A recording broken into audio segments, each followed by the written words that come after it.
The streets with homeless shelter buses. The vote today that could bring it to Orlando. Plus, a scam targeting seniors this tax season. They will indicate that there is some outstanding tax debt that is owed. The warning signs to watch out for. And how Dwight Howard is being honored by the Orlando Magic. This is News 6 Mornings. Good morning on your Monday at 7 a.m. Crystal's off this week. I'm Stephen Montiero. I'm Justin Mormouth. Chief Meteorologist Candace Campos is back, though, with that pinpoint accurate forecast. Adios, spring break. Getting back into the rhythm this morning. And, yeah, I mean, I'm sure it's a sluggish morning for some. Yeah, Can you tell I've been tanning all week? Yes, look at you. Not at all. Not at all. You're so nice. I was like, no, not at all. That's because I'm always in a long sleeve shirt, wide brimmed hat. You were on the beach, though, quite a lot. Yeah, but I was covered up. That's why you don't age, Candace. See? Look at you. He knows the right things to just sweeten it. All right, let's talk about the weather forecast. It was a really nice spring break. It was hot, then it was cool, it was sunny, it was dry. A little too dry, though. We need some rain in the forecast. Now, we don't have that dry air anymore, but our air, although it is humid out there, we need some of that rain to actually make it down to the surface and actually help us out with our drought conditions. Right now, downtown Orlando Skycam, we're looking dry as everyone's trying to run out the door. It is back to work and school for many folks across Central Florida. We're holding it 60 degrees. The winds are calm at this hour. Humidity, though, it is high. We're up to about 96%.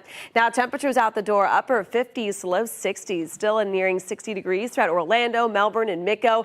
Upper to mid 50s the further north we go, but it is certainly much warmer. That warming trend has certainly continued. Right now, we are running between 6 and up to about 13 degrees warmer this morning than yesterday. So as the kids are running to that bus stop, right now we're holding in those low 60s. We're going to continue to climb to about 86 degrees this afternoon, but we are bringing a little bit of rain in the forecast today. We'll explain why and some of the changes behind that next cold front coming up in just a bit. Now let's check on those roadways with Trooper Steve. He's got your pinpoint traffic. All right, roadways starting to get a little busier out there on a Monday, 7:02 in the morning. Who's not busy? Well, Mount Dora and our transition area along that new 429 extension. You can start to see Seminole. We're starting to wake up a little bit. Westbound I-4 over by Sanford. A little bit of a slowdown. 3 crashes here. First one, John Young and Sand Lake. Next one, Conroy out there by I-4. And then the third one just west of there off of Vineland and closer towards Universal Boulevard. So just be careful as you're heading in that direction. Please, this area, big pedestrian population, mix that with some tourism. Don't want it to be a bad Monday out there. Neither of these crashes are shut down of the roadway, but you will see some slowdowns.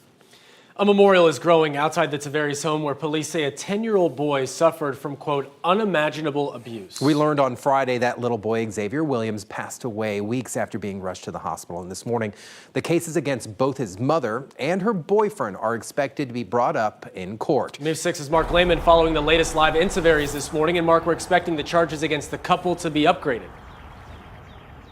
Yeah, police say they're working closely with the state attorney's office to enhance the charges against the suspects in this case. Meanwhile, the community is continuing to show their support for Xavier Williams. You can see they've left flowers, balloons, and toys here at the home where investigators say the boy was tortured.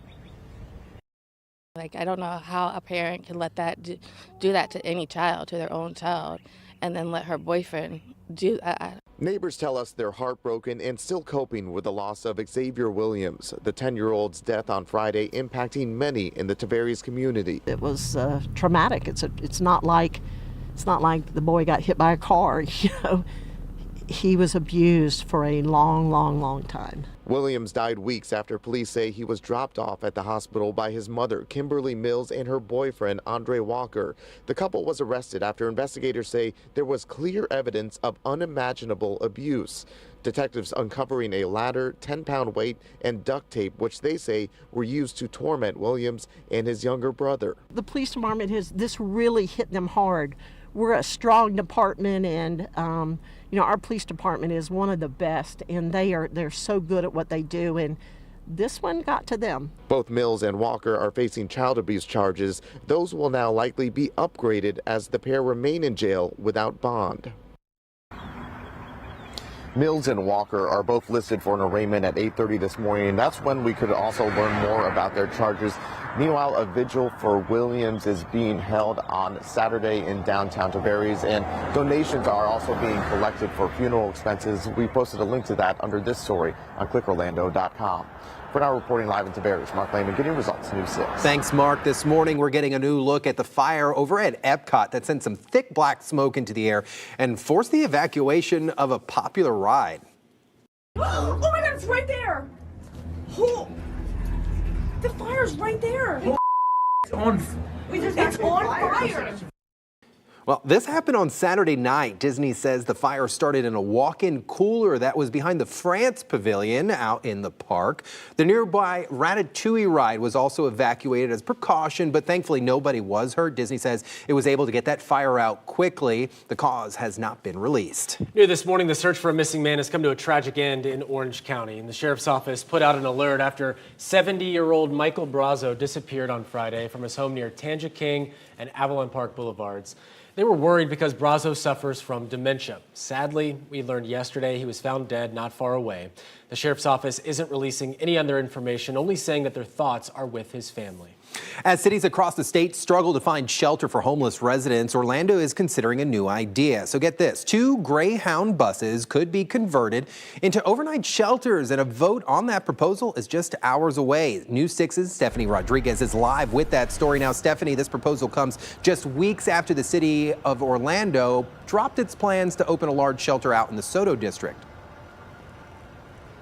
Yes, Steve. Now, the mayor said that location was deemed not feasible for that project. So that means the almost 800 people who have no choice but to sleep outside every night here in Orlando continue to do just that. But there could be some relief for them while they get help. Last year, we rescued 1,235 people, adults and children.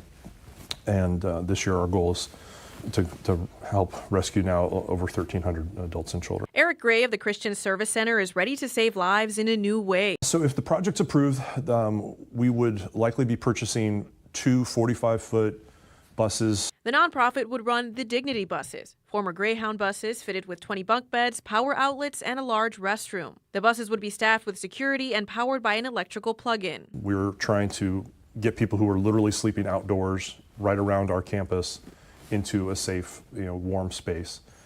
Secondly, while they're there, we're working with them through very intensive case management to get them into permanent housing. Each bus costs $175,000, with operations costing about $1 million per year. Gray hopes the city will approve this innovative way of helping people and that it'll inspire others. They believe by helping a minimum of 39 people nightly, this system will lead to permanent housing for 407 people over 3 years. So our hope is to encourage people, encourage leaders in the community, encourage cities that are not currently investing anything in the issue of homelessness in their community, and give them some options for things they might consider in the future. Gray tells me that if the city approves the purchase of the buses today, they could have them here operational as early as July 1st. And the plan right now is to park them here at the Christian Service Center, but they are mobile, they're on wheels, so they could go anywhere else. Reporting live in Orlando, Stephanie Rodriguez, Getting Results, News 6. All right, Stephanie, thank you. Also happening today, the Trump administration returns to court over its deportation policies. Oral arguments will be heard in its appeal of federal judge's ruling blocking the quick deportation of alleged Venezuelan gang members. The administration is using the 1798 Alien Enemies Act to carry out the deportation before the migrants can have their case heard in court. A circuit court judge put a temporary hold in place, but over the weekend, the Trump administration continued to attack the judge on social media, and another flight carrying nearly 200 migrants landed in Venezuela yesterday. I don't care what that judge thinks as far as this case. We're going to continue to arrest public safety threats and national security threats. Meanwhile, National Security Advisor Mike Waltz will travel to a U.S. military base in Greenland this weekend. President Trump has repeatedly said he wants the U.S. to take over the territory to help with American national security. Meantime, as the annual legislative session continues in Florida, Governor DeSantis will be spending his day out west. The governor has announced 2 news conferences, one with the governor of Idaho and another with the governor of Montana. DeSantis' office isn't saying what exactly they'll be about, but media outlets in Idaho say it'll be to promote a balanced budget amendment campaign. Requiring Congress to balance the budget each year would stop the growth of the national debt, which currently stands at more than $36 trillion. But it would also require support from 38 states to pass. SpaceX is planning to launch another Falcon 9 rocket this afternoon, this one carrying a secret payload for the National Reconnaissance Office. Not much is known about this national security mission, but liftoff is scheduled for 1:48 this afternoon from the Cape Canaveral Space Force Station, and the first stage is set to land back at the Cape, which means you could hear sonic booms. If it happens, we'll bring it to you live on WKMG and clickorlando.com. All right, 7:10 now. Let's get you back to your forecast with Chief Meteorologist Candace Campos. Speaking of the Cape, Candace, you got a live shot here. Yes. Nice little start to the day out looking over Port Canaveral. Yeah, and a lot of people were on this ship enjoying their spring break, but everyone's heading back to work and school today, at least across most of our counties. But it is certainly going to be a warm week ahead. As we take a live look outside Cape Canaveral, I think weather-wise, we should be pretty good other than a little bit of cloud cover later on this afternoon. I think conditions are going to be perfect for that secret launch. We're at 54 degrees right now. The winds are calm at this hour, but notice where highs will be going to later on today into those low 80s. Right now along our beaches, it's a nice mild start, upper 50s, low 60s, still looking mostly dry. Now later on today, we can't completely rule out the chance of a spotty shower as we are tracking the arrival of another cold front. It's going to be kind of a 1-2 punch. We're going to have one come through later on this afternoon into the evening hours, bringing with it about a 10% chance of rain. We do have a little bit of a stronger cold front that will come through Tuesday and Wednesday. This will have the potential of bringing a little more rain in the forecast, up to about a 20 to 30%. And that's where we will start to see a little dip in those temperatures with highs back into the low 80s, which is where we should be for this time of the year towards the tail end of the week. So no big roller coaster temperatures and no real bump and rain chances, unfortunately. We do need the rain. Taking a look at those rain chances for today, again, only about 10 to 20%. They do climb a little higher come Tuesday and into Wednesday. We'll be pinpointing the timing of today's rain, if at all we get any, coming up in just a little bit. Now let's check on those roadways with Trooper Steve. He's got your pinpoint traffic. If we get any. If we even get any. Yeah. All right. Listen, John Young Parkway at Sand Lake, I have a crash there. Second crash out there at Conroy, heading eastbound just east of I-4, so out by Mall of Millennia. And then this other one there at Vineland over at Universal Boulevard. So that's just east of Hiawassee, kind of very residential. But look at Turkey Lake Road, northbound there. We know that's 2 lanes there, so just be careful as you're headed through there because we are starting to get a little busy out here. Eastbound I-4, Champions Gate to downtown, only a 30-minute drive, which is better than normal at 712. But westbound, John Young, if you're leaving as well, to 26 minutes. 7:12 now, a controversial deal surrounding the IRS. Still ahead, why some say a plan currently on the table could put your privacy at risk. And a warning as tax season begins to wrap up, why a phone call from the IRS is likely a scam, and the one group experts say criminals are working overtime to rip off. Also ahead, maybe 6 hours of sleep is all you need after all. Why scientists now say sleep quality is more important than sleep quantity. You're watching News 6 Mornings. Getting results for all of Central Florida. A live look from downtown Mount Dora. We'll be right back.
New this morning, if you've been contacted by the IRS lately, could be a scam. That's the warning from the government with just about 3 weeks to go until tax day.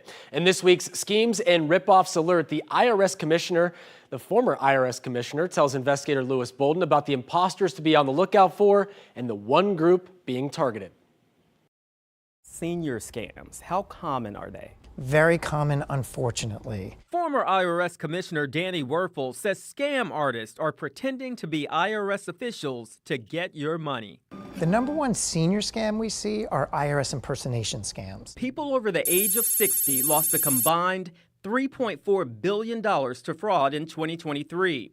Werfel says the bad guys can rig caller ID to make a call look official. He says they will call, email, or text you claiming you owe back taxes or there's a problem with your return. And he says they typically want to be paid fast. They will indicate that there is some outstanding tax debt that is owed, and that's a lie, it's fake. Werfel says the IRS's first contact with you will always be a letter in the mail. It is not a phone call, email, or text message. He also says the IRS does not leave pre-recorded, urgent, or menacing messages.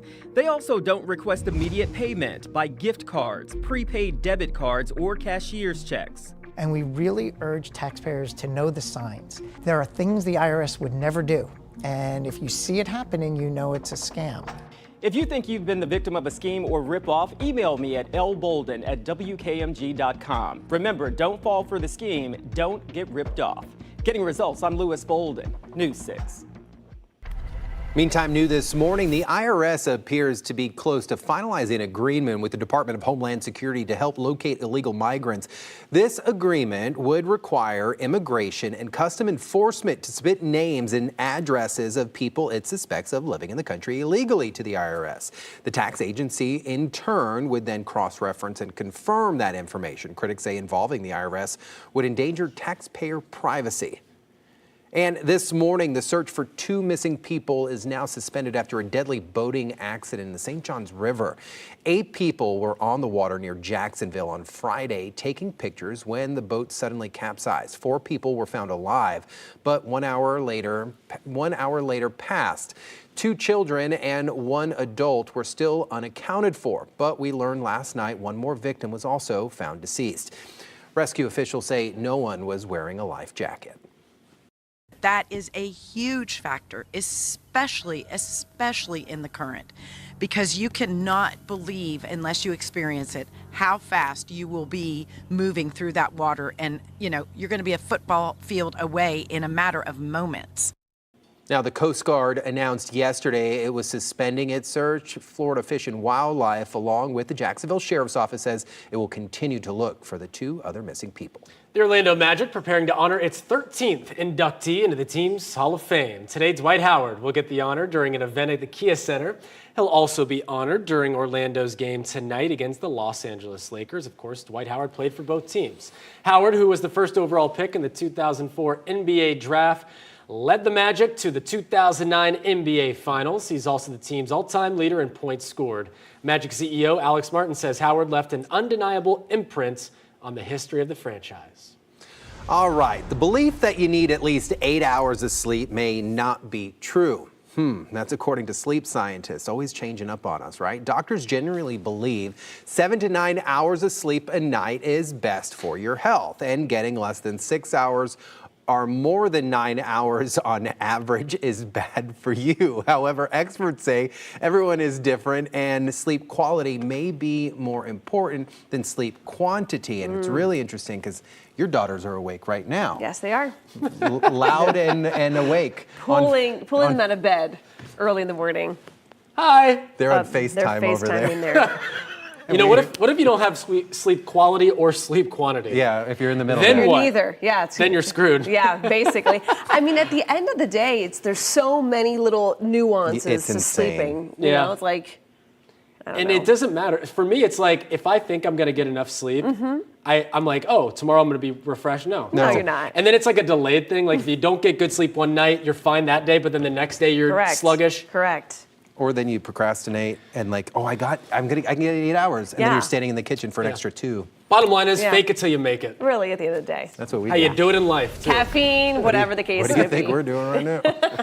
All right, let's talk about the weather forecast. It is going to be a tough day to get out because we just had spring break, right? So let's take a look. What to expect as we head into the afternoon. A warm week ahead as temperatures are going to continue to stay into those 80s. But overall, our rain chances, though, are only at about a 20% chance of rain today. So maybe if you're lucky, you get some rain over your lawn. It's really not going to do much because at the end of the day, we need a lot more rain to help improve our drought conditions. Right now, we're looking at more of a severe drought for now parts of Central Florida. Now, temperatures out the door. It's a nice mild start, maybe a light jacket, at least for the next few hours. Upper 50s to low 60s area wide. But as you notice here, clouds and rain forecast, we're tracking a cold front just to our north. And as it makes its way a little further towards the south, we might be able to get a little shower or two from Marion County. But as far south as, let's say, about the I-4 corridor. After about that, the rain chances kind of taper off. We're being mostly dry throughout most of your Tuesday. But then on Wednesday, we're watching another little pulse of moisture that could be bringing with it another round of some scattered showers. But again, as you can see there's not a lot of green on the radar to pick up. So as of now, our rain coverage today sits about 10 to 20%. Come late Tuesday and into Wednesday, the rain chances maybe go up only about 20 to 30%. Notice those rain coverage across our northern zones will be the highest, about 10 to 20% throughout Marion and Flagler County as well. But now let's check on that hour-by-hour forecast for today. I have a little car wash in the background here. Maybe not a bad idea since we're going to stay mostly dry. Pollen numbers are still through the roof, so car wash might be a great idea. 86 degrees will be your temperature for today under mostly cloudy skies into the afternoon as we are going to continue to watch that cool front slowly make its way into Central Florida. Then later on tonight, it will be another mild evening, upper 50s to low 60s, a little bit of cloud cover overhead where our average lows should be in those upper 50s as well. Look at those rain chances again at best today. About a 10 to 20%, maybe a little higher on Tuesday night and into Wednesday. We're going to see temperatures cool off just a bit on Thursday and Friday. And as of right now, we are pinpointing maybe another little bump in rain chances as we wrap up the week. Looking at the drought monitor, though, you can see that big area in those bright orange there. That's a severe drought. And it looks like it's going to continue to worsen as we head into the rest of March and into early April. But as of right now, it looks like the coolest point of the week looks to be on Thursday with temperatures still hovering near 80 degrees, which is where we should be for this time of the year. That's your 7-day forecast. Now let's check on those roadways with Chipper Steve. If you're watching us right now at 7:22 in the morning, that's because you're part of the VIP list on our streaming platforms here as we're live this morning. So if one of your friends doesn't know where we're at, let them know. I had somebody message me. Hey, I thought you guys were on at 7. We are. We're streaming. Eastbound, Champions Gate to downtown, 33 minutes. Not too bad this morning. In the opposite direction, also moving pretty good. So you just need to make sure you're paying attention because everything is kind of back to normal. Attraction delays are there, and look at this one. This is how I judge Osceola County. Pleasant Hill, very slow this morning as you're approaching Orange Blossom Trail. Pleasant Hill doesn't touch Earl Bronson. If it did, we'd have a problem. And then the east side there. St. Cloud, as you make your way towards the turnpike, just kind of slow. Good thing is, no crashes. Dry weather conditions causing a battle against wildfires. At the bottom of the hour, where a massive fire in Florida is now bigger than the Palisades fire out in California. But first, your night at the bar could soon become more expensive. The deadline quickly approaching before bartenders may up the price on a popular alcohol beverage.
This morning, if a margarita is that drink of choice, the possibilities of tariffs could be shaking up the price. Right now, the 25% tariff is on pause until next month while President Trump is in talks with Mexico's president. Until then, though, bar owners are stockpiling tequila.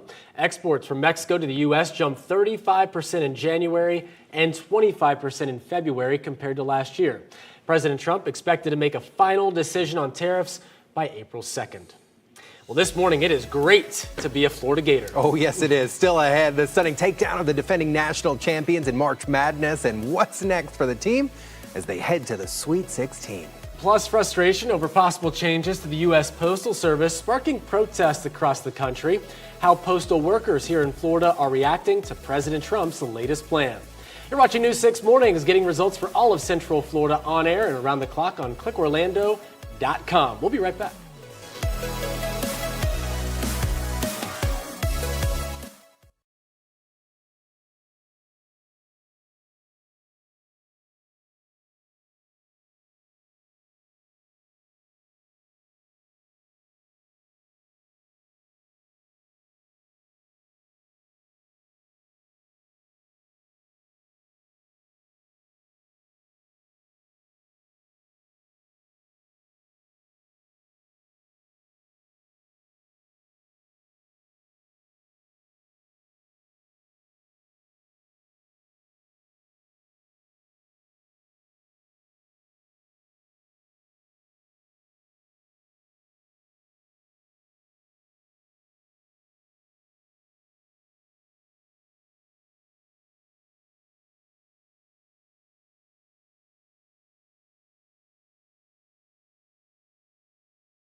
Live from clickorlando.com and WKMG, we're getting results. Good morning, Central Florida. I'm Chief Meteorologist Candace Campos out the door right now. We're all pretty much in the upper 50s to low 60s. It's a mild start. We'll turn into another warm day. Our average for this time of the year is 80 degrees. We're going to be well above that this afternoon, up to about 86. Now, rain chances for today sit at about a 10 to 20%, and it's all associated with a cold front that will help cool us down a few degrees by Tuesday. Another cold front, though, by Wednesday. Now, let's check on those roadways with Trooper Steve. He's got your pinpoint traffic. All right, spring break is over. Everyone back to work. Pleasant Hill is solid. Here we go. Northbound as you leave Point Siena, bumper to bumper right now. Good thing is no heavy crashes or anything truly slowing you down. 192 in St. Cloud, you're doing pretty good. And 520 in the Turnpike also checking out very nice this morning. We did have some earlier crashes. One out there along 192 in Cerro Lago earlier, but that's clear. We are watching this one at Apopka Boulevard from earlier this morning, but 46 and 46A all clear. The news continues next. Get updates. ClickOrlando.com. This portion of the news is sponsored by AK Certified Roofing. Live from clickorlando.com and WKMG, we're getting results in your neighborhood. Now it's 7:30. A community in mourning after a child dies from what police say was one of the worst abuse cases they have seen. what could happen as early as today when it comes to the suspects? Plus. They want to take us and put us part of the Commerce Department, strip away our negotiation rights, and pretty much just strip us of everything that we've had for the last 2 years. Postal workers taking a stand against possible changes from the Trump administration. What's being proposed that they say will impact your service. And the Florida Gators advance to the Sweet 16, defeating the two-time defending champs. So look at the highlights and who they're set to face in the next round. Good Monday morning to you, Central Florida. I'm Justin Warman. And I'm Stephen Montiero. Crystal is off this week, so those stories ahead. But first, we want to check with your pinpoint weather with Chief Meteorologist Candace Campos. Good morning, ma'am. Good morning. It's going to be another warm one across Central Florida. Now, temperatures, at least throughout the next week, will continue to stay pretty much all into the low 80s to mid 80s. So certainly won't need the heavier jackets or much of the rain gear, as well as rain chances with a couple cold fronts will be at best 20% or so. Taking a live look outside downtown Orlando Skycam, we're holding at 60 degrees under mostly clear skies. The winds are calm, variable at times out of the south, between about 5 to 10 miles per hour. Now temperatures out the door on this first Monday back from spring break. We're in the upper 50s to low 60s, 55 degrees right now in Marion County. But compared to just yesterday at this point, 24 hours ago, we're running between 11 and 14 degrees warmer today than we did yesterday. And the warming trend is just going to continue. Yesterday, we were in the low 80s. Today, we're more into those mid 80s, pretty much area wide. Our highs this afternoon up to about 86 from Orlando down through Kissimmee, 84 in areas in and around the villages, 83 degrees this afternoon in Melbourne. Now, we're watching a series of basically a pair of cold fronts. One comes through later on tonight. We'll be bringing with it about a 10 to 20% chance of rain. Will cool us down slightly. We'll have another cold front come through late Tuesday and into Wednesday. That will be bringing in a little more of a cooler trend, right near normal, come Thursday and Friday. But in the meantime, though, again, today is going to be a warm day as the kids are heading out to the bus stop in the next couple of minutes. Just do be aware they need their certainly need their water bottles, maybe a light jacket, but no rain gear really needed this afternoon. Now let's check on those roadways with Trooper Steve. He's got your pinpoint traffic. Speaking of those bus stops, please make sure you're paying attention because like Candace is saying, things are back to normal. So we're going to have those students out there. It's early, so just people are tired. 417, all clear in Sanford. What are we starting to see early? Those westbound delays on I-4 right inside Lake Mary between 46A and 46 and Lake Mary Boulevard. So no crash, which is always a good thing. Earlier crash down in the metro area has cleared off of a Conroy. Same thing over by Mall of Millennia. And then the one off of Vineland out by Universal Boulevard still hanging out this morning. So please be careful as you're traveling out there. This one does have some lanes closed, but you can see just here on the map that traffic doesn't appear to be affected. And we're expecting charges to be upgraded against the two suspects accused of a brutal child abuse case against a 10-year-old boy. Yeah, we learned last week that Xavier Williams died after holding on for weeks at the hospital. Tavares police say he was tortured and abused by his own mother and her boyfriend. News 6's Mark Lehman live for us this morning. And Mark, we're expecting their cases to once again be brought up in court this morning.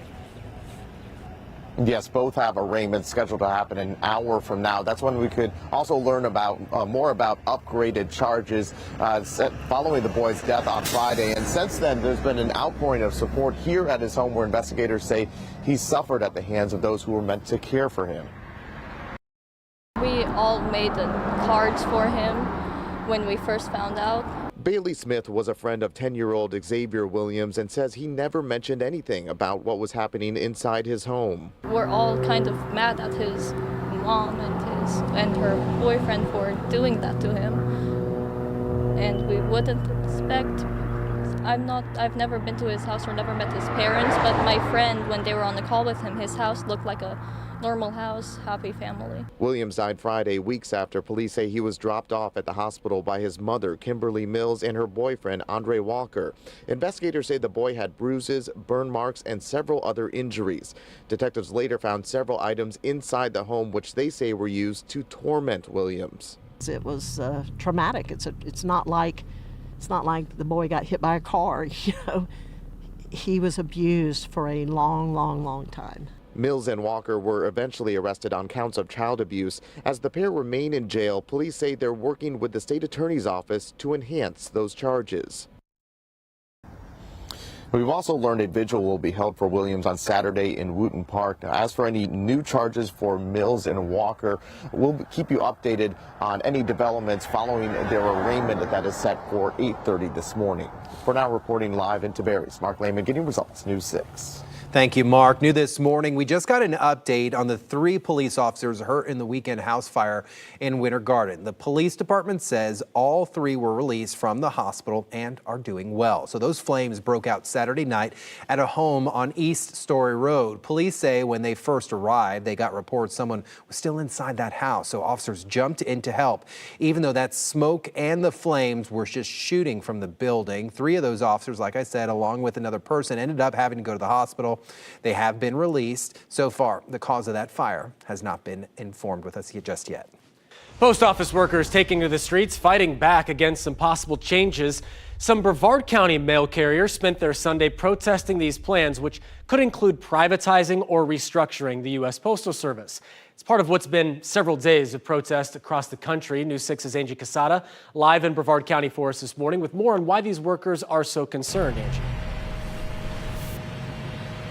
Hey, good morning, guys. Yeah, so the Postal Service is responsible for sending, prescription medications, anything from that to even election ballots. But that's why it's so important. These workers are saying that those essential services could be at risk. Just yesterday, letter carriers and other USPS employees gathered outside the Melbourne post office as part of a nationwide movement. Take a look. Fight like hell. Fight like hell.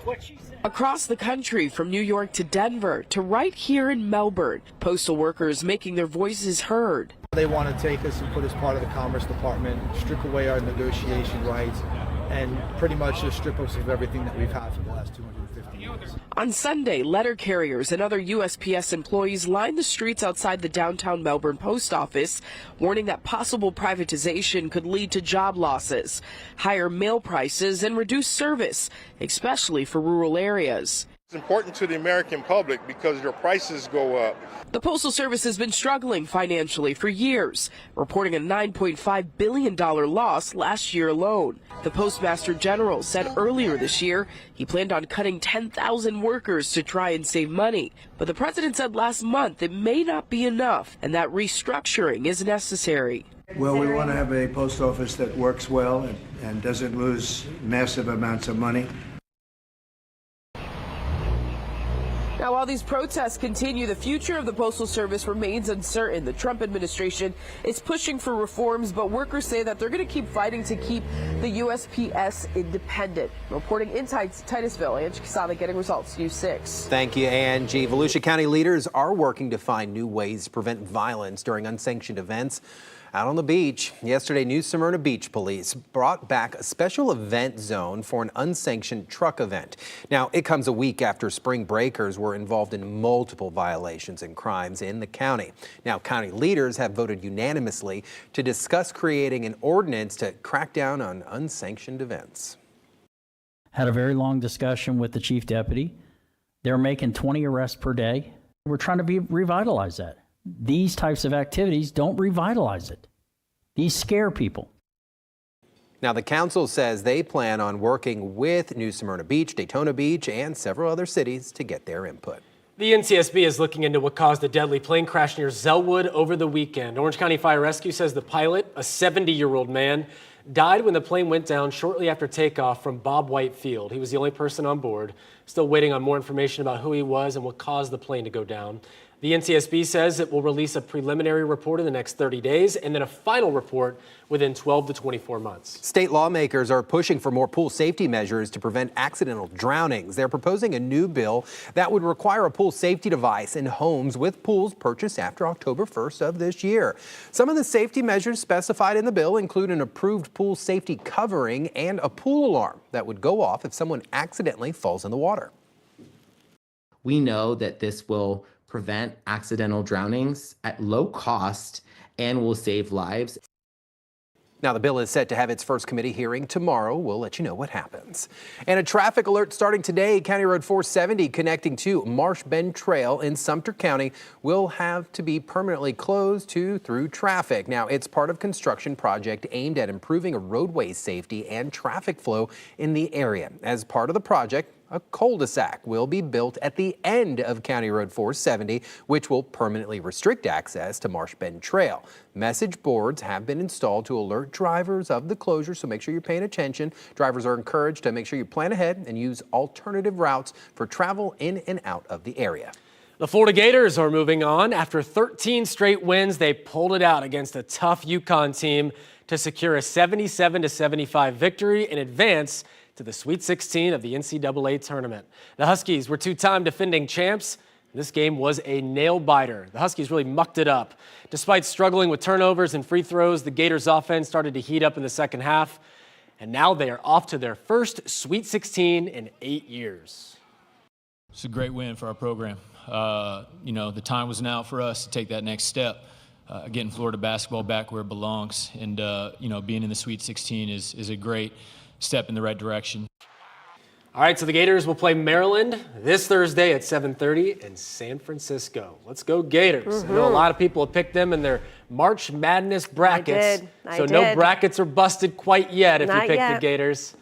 My bracket's busted for another reason. I did pick the Gators, but I'm horrible at picking these, Candace. Are you? I watch zero college basketball during the year and act like I know what I'm doing, but You certainly talk the talk. That's for sure. I'm just gonna tell you right now. Is it just Florida? That's the only Florida team? That's the only one we're All right, yeah. that's it. And so we all got a bandwagon jump it now. It's all Florida or nothing. All right, let's talk about the weather forecast. But if Florida keeps going, then your bracket's perfect, Justin. All right. All right, far from it, he says. All right, let's take a good look at what's going on across Central Florida. Our brackets right now showing that it's going to be a really warm day across Central Florida here in the Weather Department. We're right now in the mid to upper 50s along the coastline. Also in those 50s, a few 60s, though, sprinkled in across southern Brevard County. Take a live look outside. Beautiful beach day if you have the opportunity to do so. You might not have as many crowds compared to what folks were dealing with last week. We're at 57 degrees right now. That sunrise just came up about 20 minutes ago at 7:24 in the morning. Temperatures, though, this afternoon will be into those low 80s. So if you have the opportunity to enjoy the beaches for today, we'll be in those low 80s. We're going to start bringing with it a little bit of cloud cover later on into the day, all ahead of our next cold front.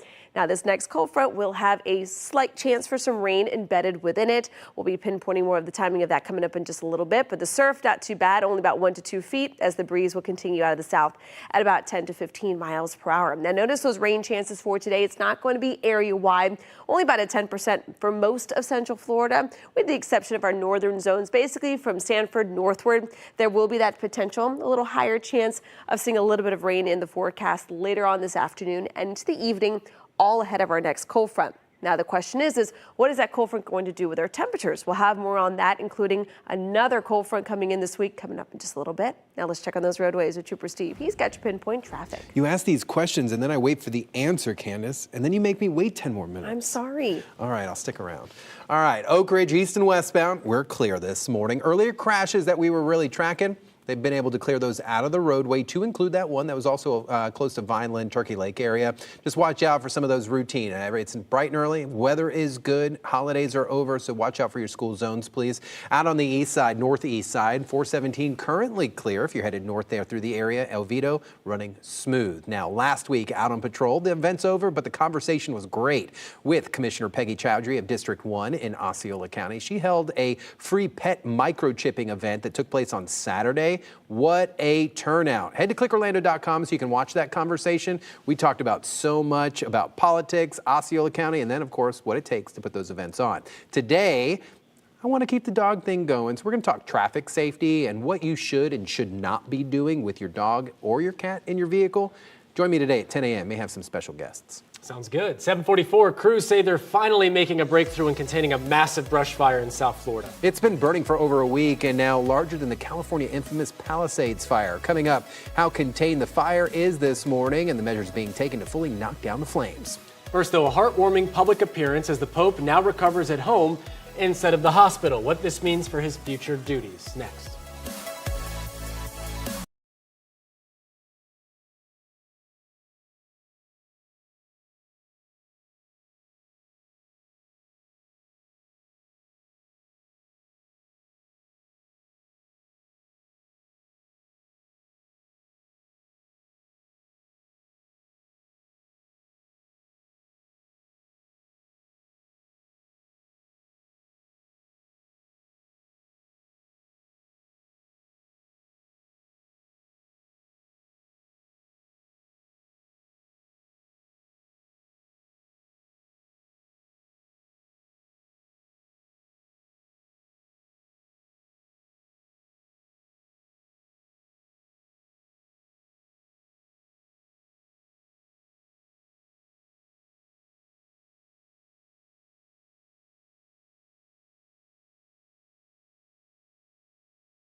Pope Francis is now recovering at home after nearly spending 5 weeks in the hospital, fighting double pneumonia. Now, the pontiff made his first public appearance yesterday. Since he got sick, he was seen waving from his 10-story hospital room to the crowds below. Now, his return home comes during Lent, a 40-day period of spiritual reflection leading up to Easter that's observed by many Christians. It's expected he'll cut back on official duties as he continues to recover after being discharged. But the thousands of people around the world are rejoicing in his improved health. To actually see him there and to see him smiling and giving a thumbs up, I mean, it was really heartening and encouraging. Now, the Pope's doctors say he will need to rest for at least another 2 months and can return to work gradually. The massive brush fire that's been burning in South Miami-Dade County has now grown bigger than the Palisades fire in California that, of course, captured national headlines earlier this year. According to the Florida Forest Service, the Miami-Dade fire has grown to more than 26,000 acres and is just 80% contained. State officials have been taking action for more than 10 days, closing roads, deploying choppers to dump water, and urging people to avoid the area. There's extensive smoke. You smell the fire. Visibility is extremely limited. One of the reasons that when you have this many aircraft in the air, it takes an extensive amount of coordination to operate a safe operation. Meanwhile, the dry air caused several brush fires to pop up last week here in Central Florida. The biggest one, the Honeydew Fire in Volusia County, burned 346 acres. That one is now 100% contained. In the future of space, after a busy start to the year, SpaceX is ready to launch its next private crewed mission, Fram-2, at the end of this month from Kennedy Space Center. It would be the second human space flight of the year behind Crew 10 launch mission that happened earlier this month. Heading up the crew is Chun Wang, a Chinese-born cryptocurrency entrepreneur, along with 3 of his friends. The mission will mark the first time humans fly a polar orbit around the Earth and then take the first human X-ray images in space. SpaceX is targeting March 31st for the launch. Happening today, an initiative to bring the Jacksonville Jaguars to Orlando for the 2027 regular season. Florida Citrus Sports will ask for money to lure the Jags here temporarily during today's Orange County Tourist Tax Incentive Committee meeting. So the Jags need a place to play home games while Everbank Stadium undergoes a $1.4 billion renovation. We're told a decision on where the team will play in 2027 will likely come in May. Today's meeting starts at 1:30, and it is very important if we do want Jaguars games to be played here, that they get that money to make the necessary enhancements to Camping World Stadium. We were talking before the show that this is ideal for us. It's huge. Like this would actually work. I think it makes the most sense to have those games played in Orlando as opposed to maybe, I think the other spots are Gainesville, where UF plays. But UF plays on Saturdays, and then they're going to tear up that field for Sunday games. Yeah. And then Daytona International Speedway doesn't make a whole lot of sense, in my opinion. So I think good for the visuals. This is the place to do it. I hope that we can end up watching some football here in Orlando. Wouldn't that be cool? You know who'd be buying season tickets? Yeah, I was going to say Crystal. She's not here right now, but she'd be all over that. She bleeds that teal and black for Yeah, sure. big time. All right, let's talk about the weather forecast. You know what? Listen, at the end of the day, it's March Madness. All eyes right now are on the basketball courts, but we got to start thinking football already. All right. Satellite and radar composite showing our next cold front. Looking ahead, we are watching this next front that's going to continue to really quickly speed into parts of Central Florida later on today. Now, a lot of this moisture is not going to be there by the time it makes its way into Central Florida, but we are picking up some of those scattered showers that are going to continue to brush parts of our coastline and push inland throughout the day. So with that being said, our rain chances are not at 0. They're at about maybe a 20% if you're lucky. So any rain that we do get certainly is welcomed. We just don't need any thunderstorms attached to them. Temperatures out the door right now, upper 50s to low 60s. We're holding at 60 degrees right now in the Villages, 57 in Daytona, throughout DeLand and Titusville. So maybe a light jacket you might need for the next hour or so, but then temperatures are really going to ramp up as our winds are continuing to move in out of the south, bringing in that heat and humidity. There goes a little bit of that moisture that's coming in from the Gulf along one. That cold front will be bringing some scattered showers as far south as about the I-4 corridor. Most of the modeling, whether it's this one or the other couple ones that we're tracking, still showing a lot of that rain kind of dissipating into the evening hours. And then we do have another round as more cloud cover starts to roll in on Wednesday ahead of another cold front that will help bring temperatures down a little further. So as we take you here hour by hour, so you can kind of plan out your Monday. Our average high for this time of the year is 80 degrees. We're going to be up to about 86 today between about 3 and 5 o'clock. So still running just a few degrees above average with rain chances again up to about a 20%.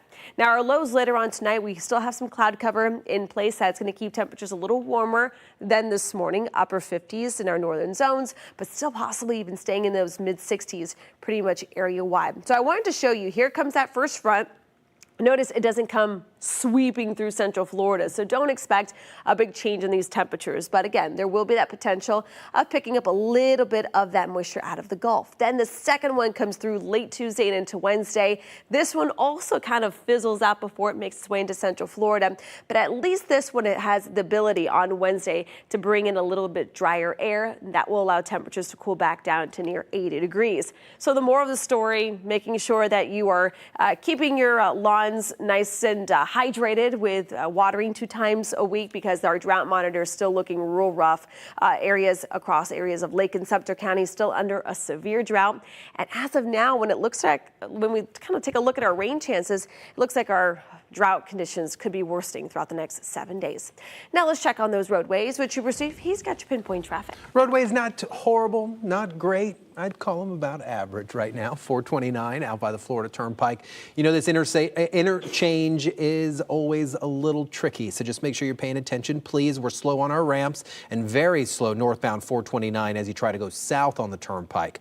Also, a little bit of a slowdown right here. John Young Parkway and I-4. Your ramps there and your overpass as you begin to head downtown. We're kind of bumper to bumper, but no crashes, so let's keep it that way, please. Azalea Park, University, Goldenrod, East Orange County looking good, and the delays are only by 27 to 429 eastbound.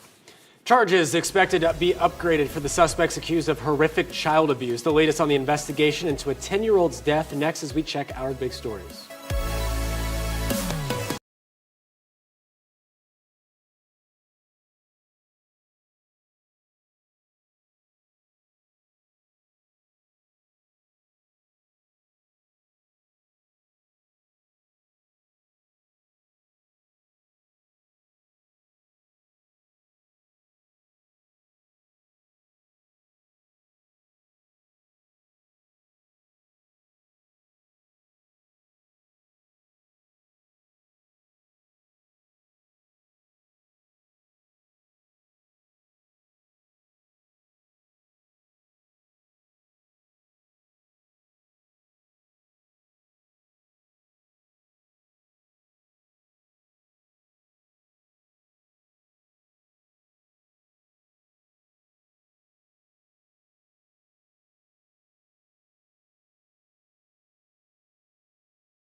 .754, let's check our big stories. We're waiting to find out when charges will be upgraded against a Lake County couple following the death of a 10-year-old boy. Police say Xavier Williams suffered, quote, unimaginable abuse before his mother and her boyfriend brought the boy to the hospital late last month.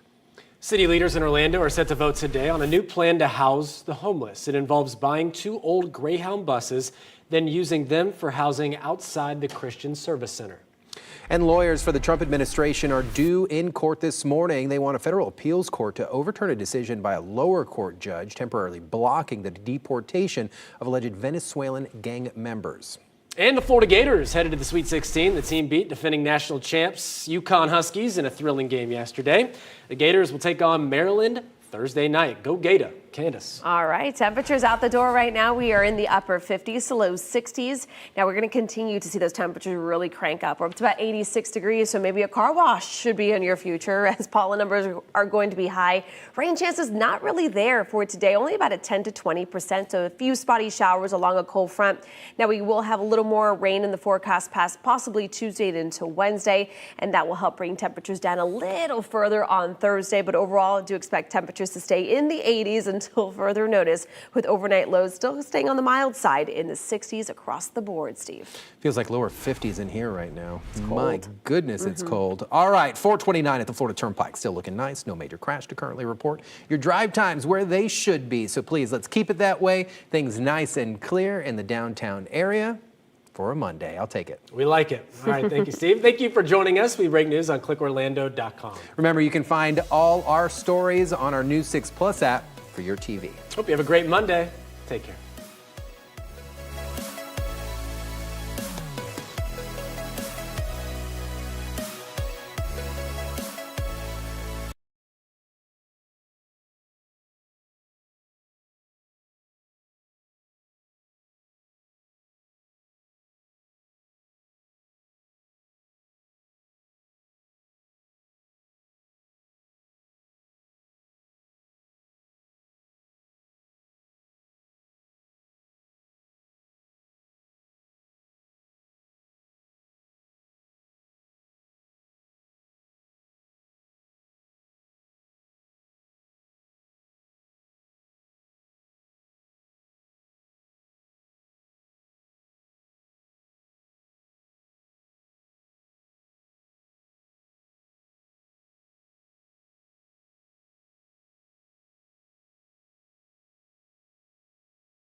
Live from clickorlando.com and WKMG, we're getting results.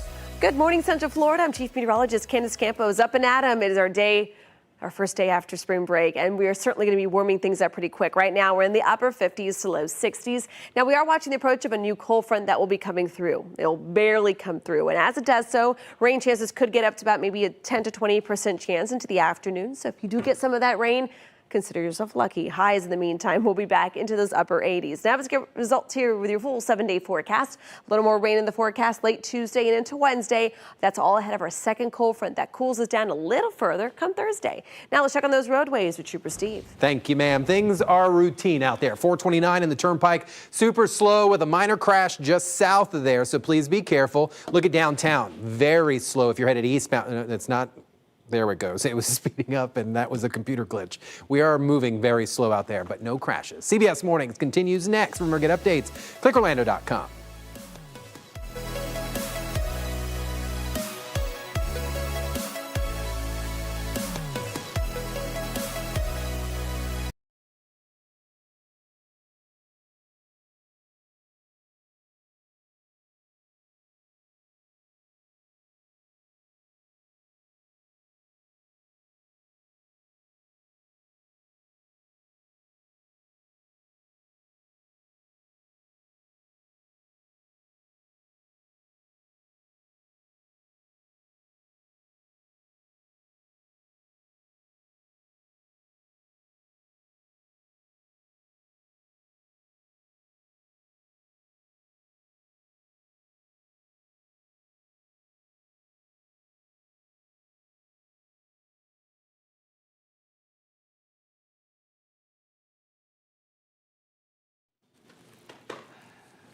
I look like a Sims character next to Justin. He's so tall and skinny, dude. No, not skinny. All right, here we go. Okay. 5, 4, 3, 2. Coming up in the morning, a push to expand Sunrail. Another local government is set to pitch in thousands just to study the idea, what it could eventually mean for your morning commute. Plus your pinpoint forecast every 10 minutes. We'll see you for News 6 Mornings starting at 5.